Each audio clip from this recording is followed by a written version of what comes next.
मैं अक्सर सोचता हूँ कि हमारा अंडमान कितना सुंदर है।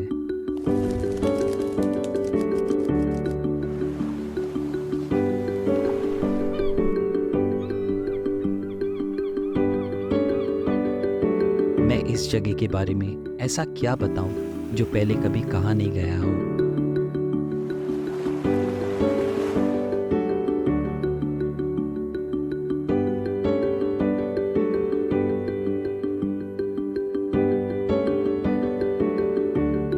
अंडमान की खूबसूरती और यहाँ के लोग दोनों ही जुड़े हुए हैं इस ज़मीन के साथ,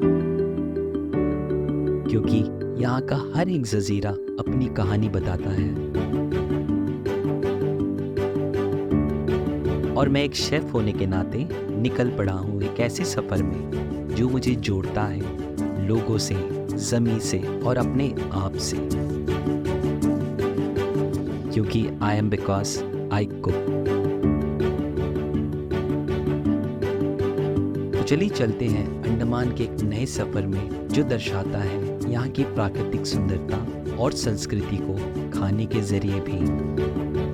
और मिलके बनाते हैं कुछ नई और आसान रेसिपी जिनका जायका कभी कोई भूल ना सके, क्योंकि ये है फ्लेवर्स ऑफ अंडमान।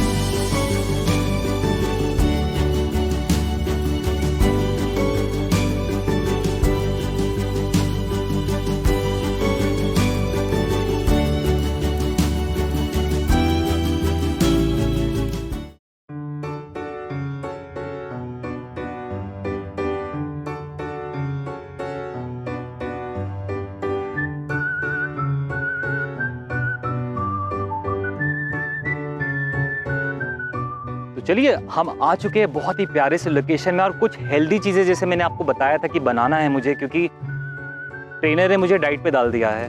तो कुछ हेल्दी रेसिपी, क्योंकि भूख तो लग रही है बहुत ज़्यादा, क्योंकि ब्रेकफास्ट का समय हो चुका है, और कुछ ऐसी चीज़ें बनाते हैं। चलिए, तो मुझे लग रहा है कि मेरे पास कुछ बीट रूट्स है।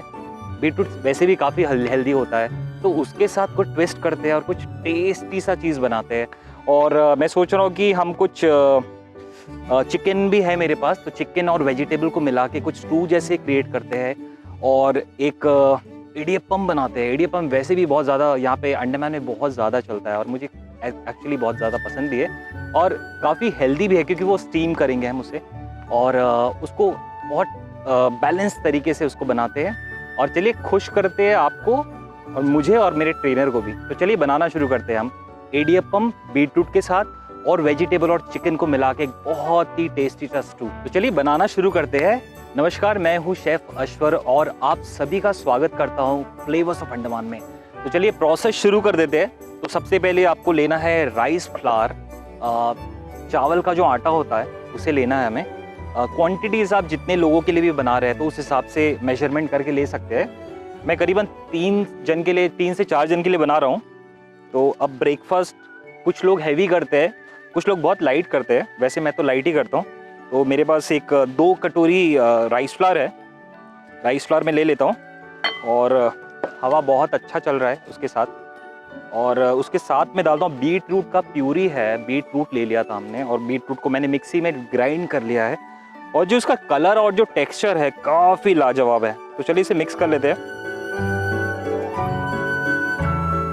आपको एक चीज़ का ध्यान रखना है कि आप जब भी इसे मिक्सी में ग्राइंड करें, इसके चंक्स बिल्कुल ही ग्राइंड हो जाना चाहिए, क्योंकि जब हम इडियप्पम बनाएंगे, या आप इसको इडियप्पम नहीं भी बनाते हैं, अगर आप इसका चीला या डोसा जो भी आपको पसंद है वो बनाते हैं, तो उसमें छोटे छोटे चंक्स नहीं होने चाहिए, नहीं तो वो अच्छे से बनेंगे नहीं फिर। तो चलिए इसे करते हैं मिक्स अच्छे तरीके से, और इसी के दौरान मैं इसमें डाल लेता हूँ थोड़ा सा नमक। स्वाद के अनुसार नमक डाल सकते हैं इस पे, वैसे मैं थोड़ा सा कम ही डालूंगा क्योंकि मुझे इसे स्टू के साथ एंजॉय करना है। थोड़ा सा कम डालते हैं, और उसके साथ ही मैं इसमें थोड़ा डालता हूँ वेजिटेबल ऑयल। थोड़ा सा ऑयल डाल लेते हैं साथ में, जिससे इसमें बहुत अच्छी एक शाइन भी आ जाएगी, और इसको बहुत, जब हम इसको रेस्ट के लिए रखेंगे तो उसमें बहुत अच्छा सॉफ्टनेस आ जाएगा। तो चलिए मिक्स कर लेते हैं इसे अच्छी तरीके से, और चलिए इसे मिक्स कर लेते हैं। और एक बहुत अच्छा सा इसको क्रम्बली कर लेते हैं, क्योंकि हम इस पे फिर हॉट वाटर, गर्म पानी, हल्का गुनगुना पानी डाल के फिर इसका लगाएंगे एक सॉफ्ट सा आटा। तो चलिए इसको क्रम्बली टेक्सचर में मैंने कर लिया और इसको चलिए इसमें ऐड करते हैं थोड़ा गुनगुना पानी। हल्का गुनगुना होना चाहिए, जिससे जो हमारे जो डो है वो बहुत ही अच्छा और बहुत ही सॉफ्ट बनेगा। थोड़ा थोड़ा करके हम इसमें डालेंगे पानी और कर लेते हैं मिक्स अच्छे तरीके से।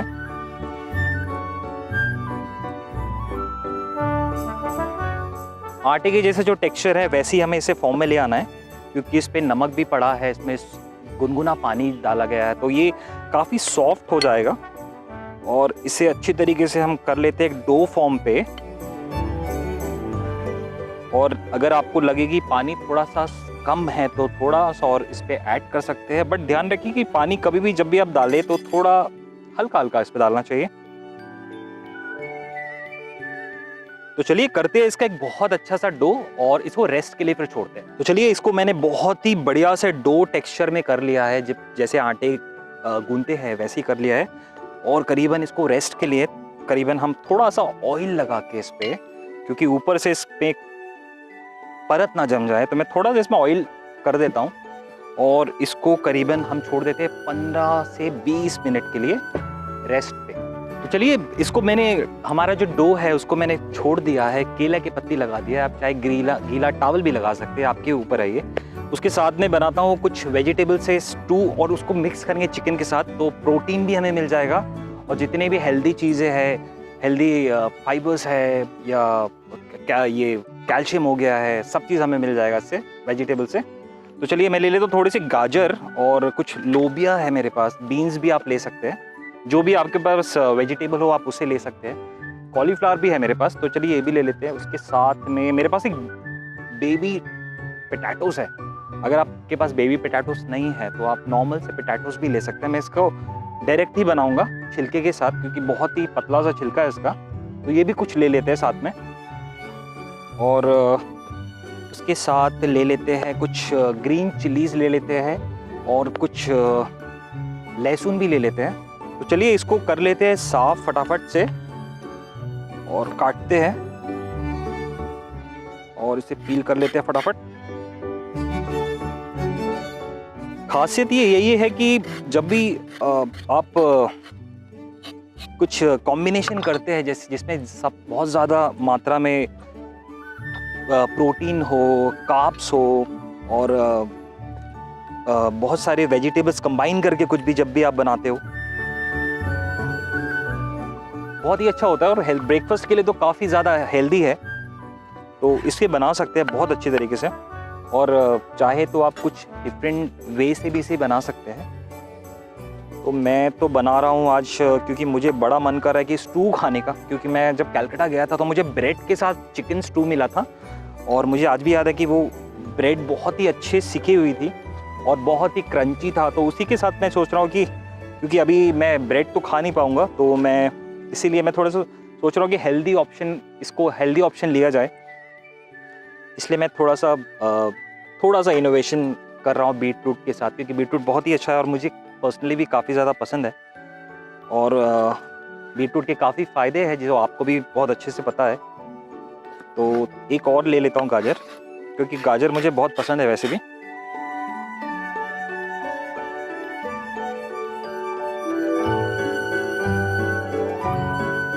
और इसे भी काट लेते हैं 20 से। साइजेस आपको जो भी दिल करे आप वैसे इसे काट सकते हो। और कैरेट ले लिया है हमने और इसको भी काट लेते हैं साथ ही साथ।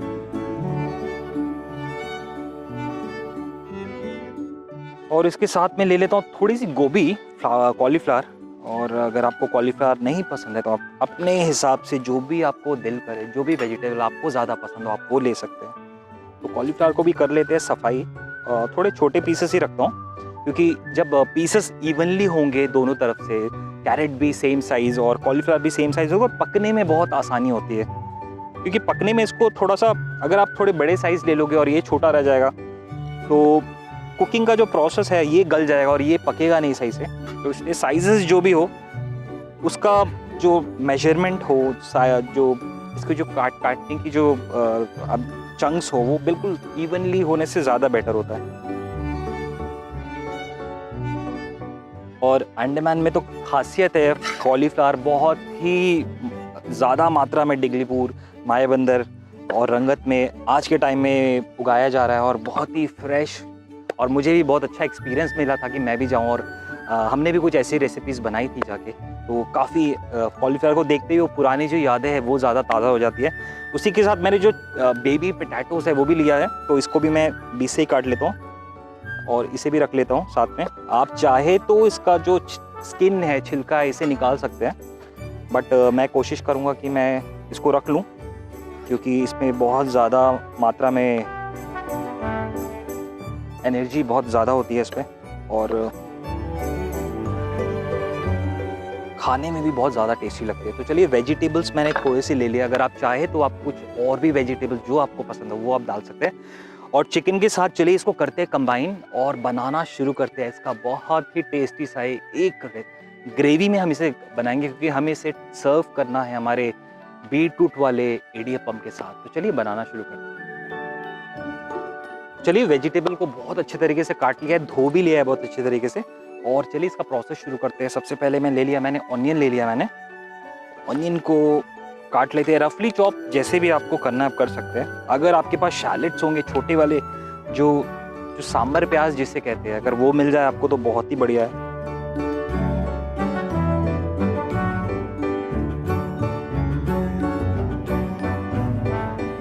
और उसी के साथ मैं इसे भी काट लेता हूँ।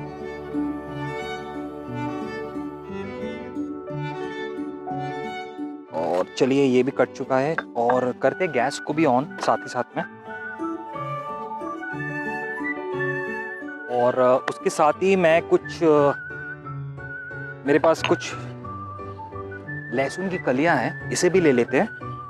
और उसके साथ में डालता हूँ कुछ ग्रीन चिलीज और इसका एक छोटा सा बहुत ही हल्का सा दरदरा सा इसे कूट लेते हैं क्योंकि इस पे जो टेस्ट आएगा वो इसी से ही ज़्यादा आएगा क्योंकि इस पे हम मसाले बहुत कम यूज़ करेंगे।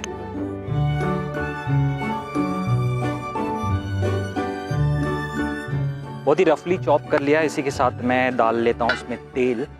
अगर आपके पास अगर आप चाहते हैं उस पे तो आप इसमें कोकोनट ऑयल भी यूज़ कर सकते हैं। मैं डाल रहा हूँ रिफाइंड ऑयल में ले रहा हूँ। और रिफाइंड ऑयल डालने के बाद गैस को थोड़ा सा हीट कर लेते हैं। इसके साथ ही मैं ले लेता हूँ थोड़ा सा मस्टर्ड के दाने, मस्टर्ड सीड्स और कुछ करी लीव्स।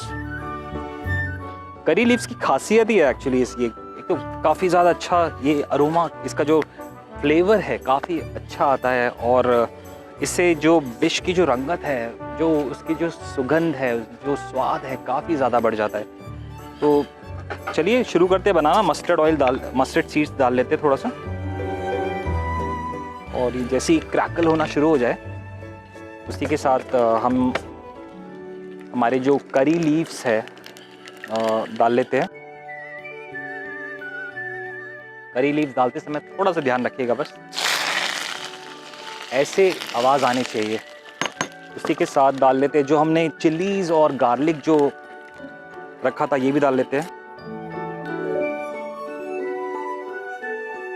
का जो स्वाद है काफ़ी ज़्यादा, बहुत ही ज़्यादा स्टू का बहुत बढ़िया हो जाएगा। तो करते हैं मिक्स इसे और काफ़ी अच्छा अरोमा इससे आने लगा है। इसी के साथ मैं इसमें प्याज डाल लेता हूँ। प्याज डालते हैं और मिलाते हैं इसे अच्छे तरीके से। तीखापन आप अपने हिसाब से डाल सकते हैं, अगर आप ज़्यादा पसंद करते हैं तो बिल्कुल डाल सकते हैं। और इसको हल्का सा भूनना है बस। और इसी के साथ मैं इसमें डालता हूँ थोड़ा सा जिंजर गार्लिक का पेस्ट,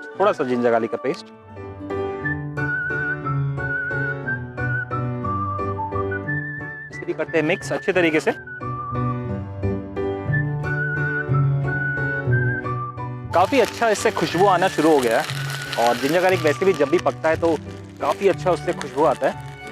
और उसी के साथ जो वेजिटेबल्स काटे थे वो भी हम डालेंगे। बस आपके पास अगर जो भी वेजिटेबल्स हो आप उसे डाल सकते हैं। करीबन 2 मिनट के लिए स्लो फ्लेम पे इसे भून लेते हैं अच्छे तरीके से। चलिए 2 मिनट हो चुके हैं और बहुत ही अच्छे से ये भुन रहा है। तो जो इसी के साथ में जो चिकन का रखा था हमने वो भी डाल लेते हैं साथ में, क्योंकि ये चिकन और वेजिटेबल दोनों का स्टू है, बहुत अच्छे से पकेगा।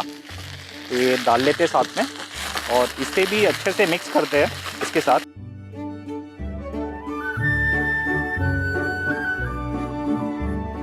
प्रोटीन पूरा मिलेगा, क्योंकि मैंने जैसे कहा था कि मुझे मेरे ट्रेनर को भी खुश करना है और भूख भी बहुत तेज़ लगी है, तो भूख को भी मिटाना है और कुछ हेल्दी भी खाना है। और ऐसे लोकेशन में आके अगर मैंने कुछ ऐसी अनोखी चीज़ें नहीं बनाई तो आई थिंक थोड़ी सी नाइंसाफ़ी हो जाएगी। तो बहुत अच्छे तरीके से चिकन भी भुन रहा है और थोड़ी देर के लिए इसे 5 मिनट के लिए लो फ्लेम पे भूनते हैं और फिर ऐड करेंगे हमारा जो वेजिटेबल्स है उसे ऐड करके साथ में पकाएंगे। चलिए ये हो चुका है 5 मिनट के लिए मैंने बहुत धीमे आंच में भून लिया है। इसके साथ ही में जो वेजिटेबल्स है वो भी डाल लेते हैं। ये स्टू बन रहा है और ये कोरमा और स्टू के जैसे ही मैं बना रहा हूँ, जैसे वेज कोरमा या चिकन कोरमा जैसे बनता है उसी तरह मैं बना रहा हूँ। साउथ में बहुत ज़्यादा खाया जाता है, बट बहुत ही अच्छा, बहुत ही हेल्दी ऑप्शन है ये चीज़ों को बनाने का साथ में कंबाइन करके। और इसे भी बहुत अच्छे तरीके से मिला लेते हैं। काफ़ी बैलेंस चीज़ें और काफ़ी कलरफुल भी लग रही है देखने में। तो चलिए ढक्कन लगाते हैं इसे और करीबन भी लो फ्लेम पे करीबन 5 से 7 मिनट के लिए इसे लो फ्लेम पे भूनते हैं। चलिए बनाते हैं। चलिए 5 मिनट हो चुके हैं।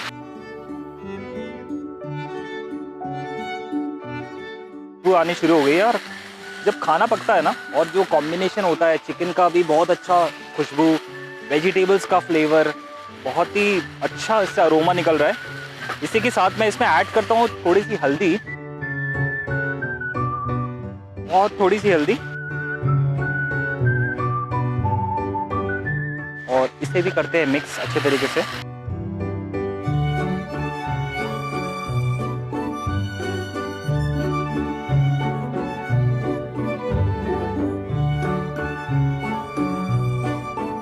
और हल्दी मिक्स करते मैं डाल देता हूँ इस पर पानी अब, और क्योंकि पानी बहुत ज़्यादा हेल्प करेगा इसे पकने में, क्योंकि हमें वेजिटेबल्स और चिकन को पकाना है और क्योंकि ये स्टू है और कोरमा का टेक्सचर भी हम देंगे। पानी में अभी इसलिए डाल रहा हूँ क्योंकि जो वेजिटेबल्स हो और जो चिकन है वो बहुत अच्छी तरीके से गल जाए साथ में। और उसके बाद हम इसमें कोकोनट मिल्क भी ऐड करेंगे और कोकोनट का पेस्ट भी डालेंगे। तो मैं पानी थोड़ा सा हल्का ही डाल रहा हूँ। तो चलिए इसको हमें एडियपम के साथ खाना है तो थोड़ा सा लिक्विड, थोड़ा सा ग्रेवी ज़रूर इसका रखना है, क्योंकि जो स्वाद होगा ना जब वो उसके अंदर रस जाएगा, अंदर घुस जाएगा और फिर जब उसका बाइट लेंगे तो बहुत ही ज़्यादा लजीज टेस्ट आएगी। तो चलिए ऐसी ही स्लो फ्लेम पे इसको पानी डाल दिया मैंने और हमें अपने जो वेजिटेबल्स है उसे हल्का सा गलाना है। चलिए छोड़ देते हैं करीबन 5 से 7 मिनट के लिए। फिर से एक बार चलिए चेक करते हैं।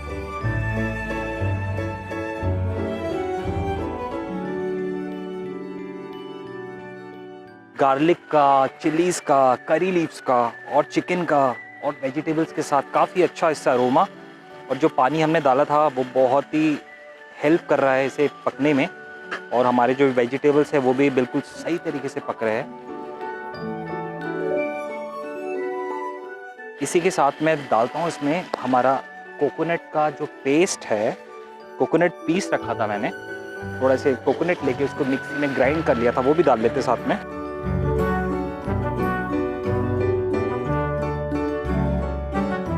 थोड़ा सा कोकोनट, अगर आप कोकोनट अवॉइड करना चाहते हैं तो कर सकते हैं बिल्कुल। उसी के साथ मैं डालता हूँ इसमें पेपर पाउडर। पेपर पाउडर हल्का सा तीखापन के लिए, कि ये स्वीटनेस और तीखापन जो है बिल्कुल बैलेंस करेंगे। और इसके बाद में हम इसमें कोकोनट मिल्क भी डालेंगे, तो कोकोनट डाल लेते हैं पहले और इसे अच्छे से मिक्स कर लेते हैं।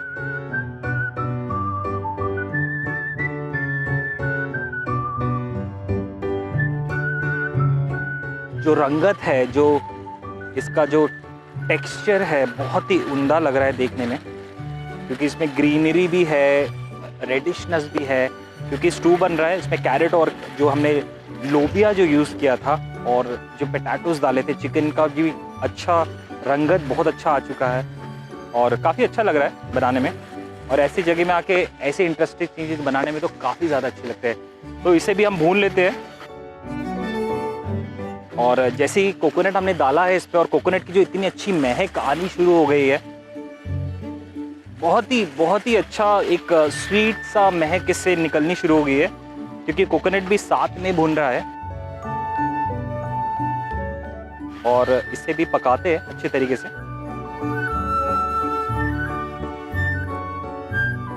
थोड़ी देर के लिए इसे भी लो फ्लेम पे भून लेते हैं, करीबन 2 से 3 मिनट के लिए। चलिए शुरू देख लेते हैं इसे एक बार। काफ़ी बढ़िया तरीके से पक रही है ये, बहुत अच्छी इससे खुशबू भी आ रही है। तो चलिए इसे ऐड करते हैं इसमें कोकोनट मिल्क डाल दीजिए। अगर आप कोकोनट मिल्क अवॉइड करना चाहते हो तो आप बिल्कुल डाल सकते हो, बट आपको चाहिए कि बहुत टेस्टी हो और थोड़ी सी हेल्दी हो तो कोकोनट मिल्क डाल लीजिएगा। ये second layer of coconut milk है। जो मैंने फर्स्ट एक्सट्रैक्ट जो होता है वो मैंने नहीं डाला है इस पर, और इसे अब पकने देते हैं। और इसी के साथ में इसमें डाल लेता हूँ थोड़े से धनिया के पत्ते। धनिया बहुत ही अच्छा इसको टेस्ट देगा, तो साथ में ही डाल लेते हैं धनिया के पत्ते। रफली चॉप कर लेते हैं और इसे भी डाल लेते हैं इसके साथ। बढ़िया इसमें रंगत, बहुत ही अच्छा लुक आ चुका है इस पे। और अगर आपको थोड़ा सा लगे कि आप उसमें थोड़ा सा स्टू आपको थोड़ा सा ज़्यादा पतला चाहिए या गाढ़ा चाहिए, थोड़ा सा उसमें पानी ज़रूर ऐड करें। मैं बेशक थोड़ा सा ऐड करूँगा क्योंकि मुझे थोड़ा सा लिक्विड ही चाहिए। सूप के जैसे मैं इसे खा सके, पी सके।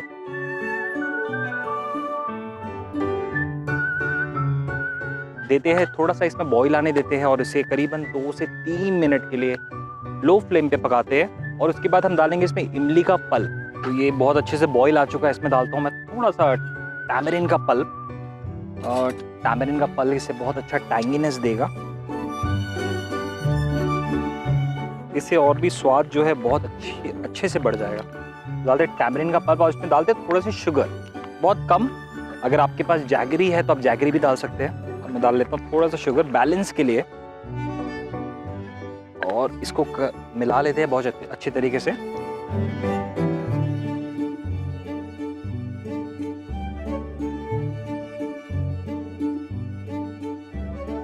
और जो चिकन है और जो वेजिटेबल्स है काफ़ी अच्छी तरीके से एक साथ कंबाइन हो चुके हैं।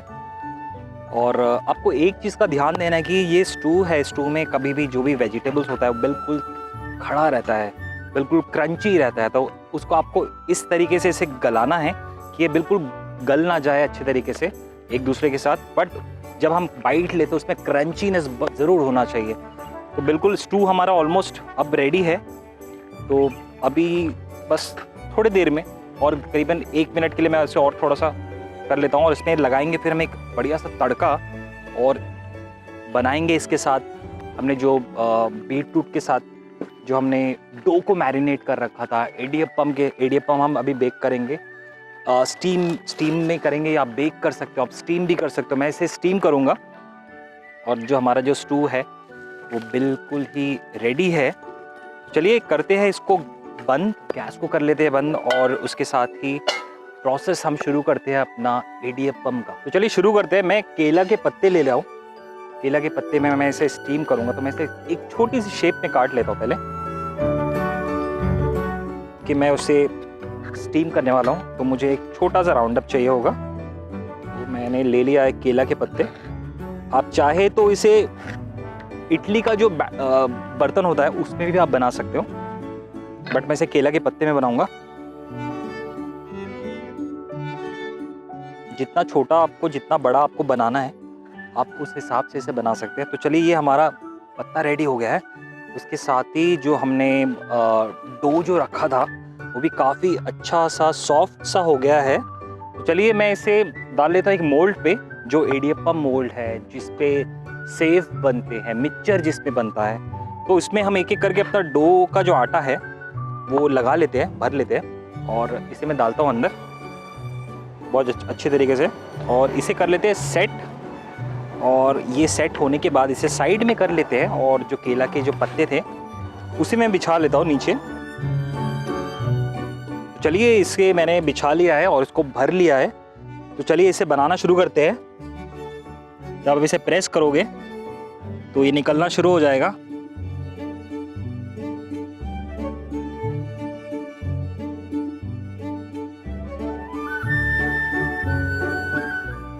आपको जो भी साइज चाहिए होगा वैसे आप बना सकते हो, जितना बड़ा भी आपको बनाना हो। और काफ़ी खूबसूरत भी लग रहा है। तो चलिए इसको भी रख लेते हैं। और स्टीमर मैंने लगा लिया था, स्टीम हो चुका है, इससे धुआं निकलना शुरू हो गया है क्योंकि हमें इसे स्टीम करना है। तो चलिए डालते हैं साइड पे, बिल्कुल साइड पे 2 डाल देते हैं अभी तो फ़िलहाल, और 2-2 करके हम बाकी भी कर लेते हैं। करीबन 5 मिनट हार्डली लगेगा इसे बनने में। तो चलिए इसे कर लेते हैं स्टीम, और स्टीम करने के लिए इसे छोड़ देते हैं क्योंकि कुछ देर के बाद अब मुझसे भूख भी बर्दाश्त नहीं हो रही, मुझे लगी है भूख क्योंकि ब्रेकफास्ट हो गया टाइम। तो चलिए इसे 5 मिनट के लिए स्टीम कर लेते हैं और फिर इसे गर्मा गर्म सर्व करेंगे हमारे वेजिटेबल्स एंड चिकन स्टू के साथ। तो बहुत ही उम्दा तरीके से जो हमने कोशिश की थी एक हेल्दी रेसिपी बनाने के लिए, जो थी चिकन और वेजिटेबल्स को मिला के जो स्टू बनाया था, और जो हमने एडियप्पम बनाया था बीट रूट के साथ, बिल्कुल ही रेडी हो गया है। और भूख बहुत तेज़ लग रही है अब मुझे क्योंकि बहुत टाइम भी हो गया, ब्रेकफास्ट का टाइम हो चुका है। और मैं तो इसे एंजॉय करूँगा अभी काफ़ी बढ़िया तरीके से। और डालते हैं इसके ऊपर डालते हैं ऐसे ग्रेवी, और चिकन ले लेते हैं और कैरेट जो मुझे बहुत पसंद है वो भी ले लेते हैं, और इसे मैं एंजॉय करता हूँ खाते हुए, और इसे अच्छे से मिलाता हूँ मैं और एंजॉय करता हूँ। और मैंने बहुत ही बढ़िया तरीके से इसकी प्लेटिंग कर दी है। आप भी इसे घर पे बनाइए और अपने हेल्थ के जो रूटीन है उसको आगे हेल्दी तरीके से बढ़ाइएगा और एंजॉय कीजिएगा मेरे जैसे।